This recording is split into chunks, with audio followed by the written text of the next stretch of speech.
बोला. राऊतसाहेब, काल तुम्ही असं म्हणालात की महाविकास आघाडी राज्यसभेत कोणाला पाठवायचं यावर चर्चा होईल, नक्कीच शरद नक्कीच पवारांची इच्छा आहे. पण आदित्य ठाकरे यांचं मत असं आहे की रोटेशन वाईज यंदाची राज्यसभा ही शिवसेनेची आहे संख्याबळानुसार. त्याला जोडून भाजप म्हणतं की मग आता कुर्बानी कोण देणार? असं आहे की आधी निर्णय तर होऊ द्या. भाजप कुर्बानीवरती आला म्हणजे ईद वगैरे साजरा करते की काय भाजप? लक्षात घ्या की महाविकास आघाडीची एकच जागा जाईल राज्यसभेसाठी, तेवढं संख्याबळ आमच्याकडे आहे. आता निर्णय घेताना महाराष्ट्राच्या हितासाठी, महाराष्ट्राच्या अस्मितेसाठी काम करणारं नेतृत्व कोणतं आहे हे 3 पक्ष बसून ठरवतील. आणि अर्थात निर्णय एकमतानंच होणार आहे ना. आदित्य ठाकरे बोलले ते योग्य आहे. शरद पवार या देशाचे मोठे नेते.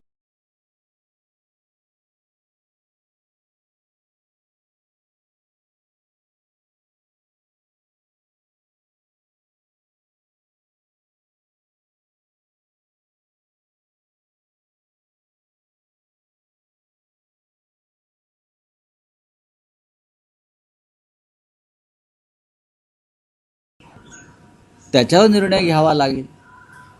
प्रत्येक पक्षाला वाटतं की आम्ही महाविकास आघाडीचे महत्त्वाचे घटक आहोत, आम्हाला संधी मिळावी, हे प्रत्येकाला वाटणं साहजिक आहे.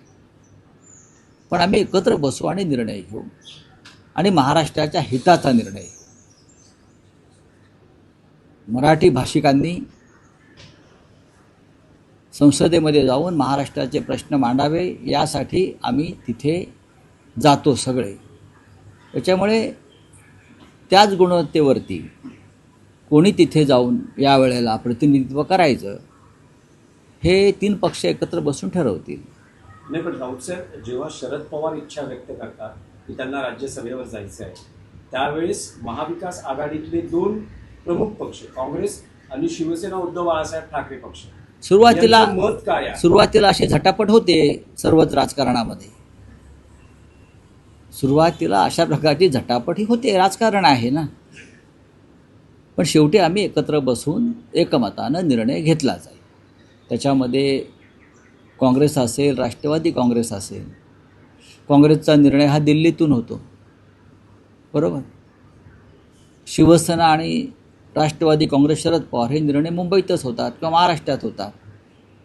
एकत्र बसून निर्णय घेतले जाते. राऊतसाहेब, जो कुर्बानीचा संदर्भ आहे तो आहे विधान परिषदेच्या जागेसाठी. जर राज्यसभेवर शरद पवारांना पाठवायचं असेल तर त्यानंतर येणारी जी विधान परिषद निवडणूक आहे, तुम्ही असं म्हणतात की उद्धव ठाकरेंनी ती लढवावी, उद्धव ठाकरेंनी पुन्हा विधिमंडळात जावं अशी पक्षाची इच्छा. जशी महाराष्ट्रामध्ये काँग्रेसचं मत असं आहे की प्रत्येक वेळी एनसीपी शरद पवार, शिवसेना युपीटी यांनाच नाही तर आम्हालाही संधी मिळाली पाहिजे. तर उद्धव ठाकरेंचं जाणं थोडंसं कठीण दिसतंय. अजिबात कठीण नाही. कठीण कशा करता असेल? राज्याचे माजी मुख्यमंत्री आहेत, शिवसेना पक्ष प्रमुख आहेत. त्याच्यामुळे विधान परिषद कोणी लढवायची, राज्यसभा कोणी लढवायची या संदर्भात मी म्हटलं ना, निर्णय घेतला जाईल. राज्यसभेच्या बाबतीमध्ये सुद्धा शरद पवारांसारख्या नेत्याची इच्छा आहे. त्यांची संसदीय कार्य परंपरा फार मोठी आहे. अशा वेळेला त्यांचा पक्ष काय भूमिका घेतो आहे किंवा ते स्वतः काय उघडपणे भूमिका घेतात त्याच्यावरती बऱ्याच गोष्टींचे निर्णय होतील पुढे. शिवसेनेचं संख्याबळ सगळ्यात जास्त आहे 20, त्यानंतर काँग्रेस 16 आणि शरद पवारांचं बळ हे 10चं आहे. तरी आम्ही महाविकास आघाडी म्हणून इतर घटक पक्ष लहान स्थान मिळून आम्ही 50पर्यंत जात आहोत. जिंकण्यासाठी 37 मतांची गरज आहे, म्हणजे आमच्याकडे पुरेसं संख्याबळ आहे. विधान परिषदेमध्ये माननीय उद्धव ठाकरे यांनी जावं अशी आमच्या सगळ्यांची इच्छा आहे. त्या संदर्भात आम्ही उद्धवजींना विनंती करू आणि पुढे काय ते पाहू. राऊतसाहेब, आणखी एक विषय होता की परवा राज ठाकरेंनी एकनाथ शिंदेची भेट घेतली तुमचं उद्धव ठाकरेंशी या भेटी संदर्भात काही बोलणं झालं बरं आहे? झालं असेल तर मी इथे कशाला सांगू? भूमिका काय आहे? माझं बोलणं झालं असेल तर मी इथे का सांगू? झालं ना, पण मी कॅमेऱ्यावरती का सांगू? हा आमचा अंतर्गत विषय आहे. कोणी कोणाला भेटावं, काय करावं, पण मी काल हे सांगितलं आणि आज हे सांगतो. एकनाथ शिंदे हे त्या अर्थानं महाराष्ट्राच्या अस्मितेचे, स्वाभिमानाचे शत्रू आहे. हिंदुहृदय सम्राट बाळासाहेब ठाकरे यांची शिवसेना अमित शहाच्या मदतीनं चोरली म्हणून ते महाराष्ट्राचे किंवा शिवसेनेचे प्रमुख होऊ शकत नाही. हा खटला कोर्टामध्ये आहे आणि तो आम्ही जिंकू. दुसरा असं आहे की एकनाथ शिंदे यांच्याबरोबरचं आमचं भांडण आहे आणि राहील, हे मी वारंवार सांगितलेलं आहे. ते भांडण व्यक्तिगत नसून ते भांडण महाराष्ट्राच्या हिताचं, स्वाभिमानाचं आहे, नैतिकतेचं आहे. आणि हे भांडण आम्ही टोकाला नेऊ, हे सुद्धा आम्ही सांगितलं आहे. या उपर मला याविषयी काही बोलायचं नाही असं मी काल सांगून सुद्धा आपण असे प्रश्न वारंवार विचारत. मंत्री उदय सामंत जळफळाट का होतोय? मंत्री उदय सामंत मैत्री म्हणतायत. अशी असावी की समोरच्याचा जळफळाट व्हावा, असं उदय सामंतांचं स्टेटमेंट आहे. कोण जळलं? दुसरं नाही स्टेटमेंट नाही, कोण त्यांचा अप्रत्यक्ष कोण रोग हा नाही नाही, शिवसेना उद्धव बाळासाहेब ठाकरे पक्षाकडे. त्यांचा रोग कोणावरती असेल, काही असेल, पण त्याच्यावरती आमच्या पक्षाकडनं कोणी प्रतिक्रिया व्यक्त केली आहे का? स्वतःच जळतायत ते, स्वतःच त्यांच्या बुडाला आग लागलेली आहे. ते त्यांनी उगाच या विषयावरती फार चर्चा करू नयेत. मूर्ख लोक आहेत ते. निवडणुकांच्या विभागामध्ये भ्रष्टाचाराचं रेट कार्ड फिक्स होतं. एक नाही, देश ते झालं, मला विषय माहिती आहे. आणि और काय आहे? विषय होता. आज सगळ्या वर्तमानपत्रात आणि सगळ्या मीडियात बातम्या आहेत. एपस्टीन फाईलमध्ये लंडनच्या माजी राजपुत्र अँड्र्यू यांना अटक झाली आहे. बघा, प्रिन्स अँड्र्यू ह्याला अटक झाली. सध्याचे राजे किंग चार्ल्स यांचे ते सख्खे भाऊ आहेत. Prince Andrew Mountbatten Windsor. एप्स्टीनमध्ये नाव आल्यावर त्यांच्यावर आधीच कारवाई झाली. सार्वजनिक हित धोक्यात आणलं आणि सार्वजनिक ठिकाणी गैरवर्तन केलं. एप्स्टीनच्या प्रकरणामध्ये त्यांनी देशाची सिक्रेट्स काही उघड केली किंवा दुसऱ्यांना दिली. ह्या कारणास्तव आधी त्यांचे संपूर्ण राजघराण्यातली पदं काढून घेतली, त्यांना त्यांच्या अधिकृत निवासस्थानातून किंग चार्ल्स यांनी बाहेर काढलं आणि मग काल लंडन पोलिसांनी त्यांच्या घरात घुसून त्यांना अटक केली. ह्याच्यापासून भारतीय राजकारण्यांनी आणि राज्यकर्त्यांनी काही धडा घेतला पाहिजे. भारतातल्या अनेक राजकारणी आणि उद्योगपतींचं नाव या प्रकरणात आलेलं आहे. नरेंद्र मोदी गुलामीच्या खुणा पुसायच्या आहेत म्हणून त्यांनी ब्रिटिशांनी बनवलेल्या संसदेच्या समोर नवीन संसद बनवली. का तर म्हणे गुलामीच्या खुणा पुसायच्या आहेत. साऊथ ब्लॉक हे प्रधानमंत्र्यांचं कार्यालय, तिथून ते 2 दिवसापूर्वी नवीन स्वतःच्या कार्यालयात वेगळ्या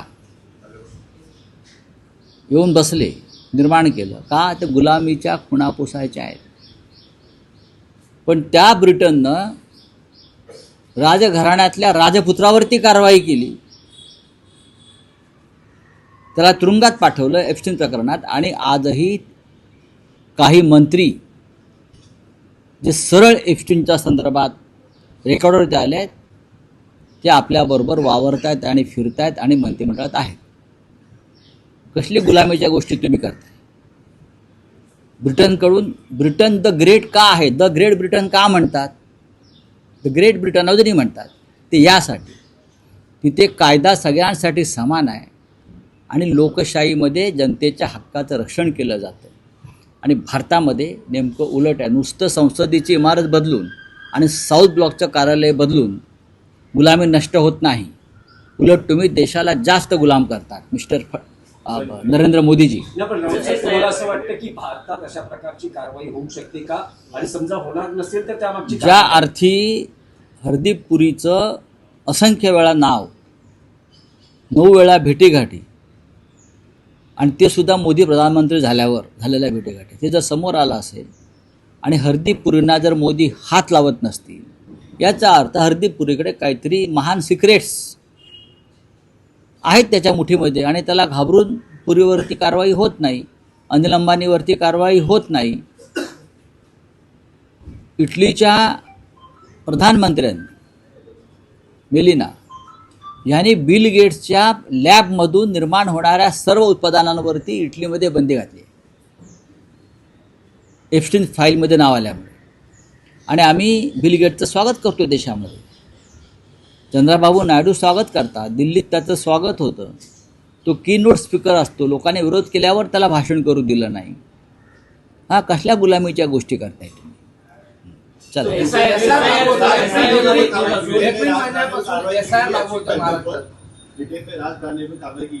प्रिंस एंड्रू माउंटबैटन विंडसर, उनके ऊपर इंग्लैंड के सरकार ने कार्रवाई की है, द ग्रेट ब्रिटेन के सरकार ने कार्रवाई की है. क्यों? एक तो एपिस्टन फाइल में उनका नाम आया, एक लड़की ने उनके ऊपर आरोप किया कि मेरा शोषण किया, उसके बाद उनके ऊपर कानूनन कार्रवाई हुई, राजघरानों के सब किताब उनसे छीन लिए गए, उसको अरेस्ट किया, उसको जेल में भेजा गया. ये द ग्रेट ब्रिटेन की कार्रवाई है. कानून सबके लिए समान है, ये ब्रिटेन ने दिखाया. लेकिन भारत में क्या हो रहा है? उसी फाइल में देश के एक मंत्री का नाम आया, मंत्री बार बार सफाई दे रहा है और उसके ऊपर एक्शन नहीं हो रहा. तो भारत के प्रधानमंत्री ने द ग्रेट ब्रिटेन से कानून के बारे में और सार्वजनिक आचरण के बारे में, नियमों के बारे में कुछ सीखना चाहिए. आपने सिर्फ गुलामी की क्या एक प्रतिकृति, पुरानी संसद को बदलकर नई संसद बना दी. क्यों? पुरानी संसद एक गुलामी की पहचान है. आपने प्रधानमंत्री कार्यालय जो साउथ ब्लॉक में था वो छोड़कर आप नए प्रधानमंत्री कार्यालय में चले गए, क्योंकि पहले वाला गुलामी का एक सिंबल था. उससे क्या होता है? लेकिन जिसको आप गुलामी का सिंबल मानते हो, द ग्रेट ब्रिटेन ने एपिस्टीन फाइल में अपने प्रिंस को भी नहीं छोड़ा है, उनको अरेस्ट किया, जेल में भेजा. आप क्या कर रहे हो? आप तो वो मंत्री को आपके साथ लेकर घूम रहे हो. ये कौन सा आपने नया आचरण पैदा किया है?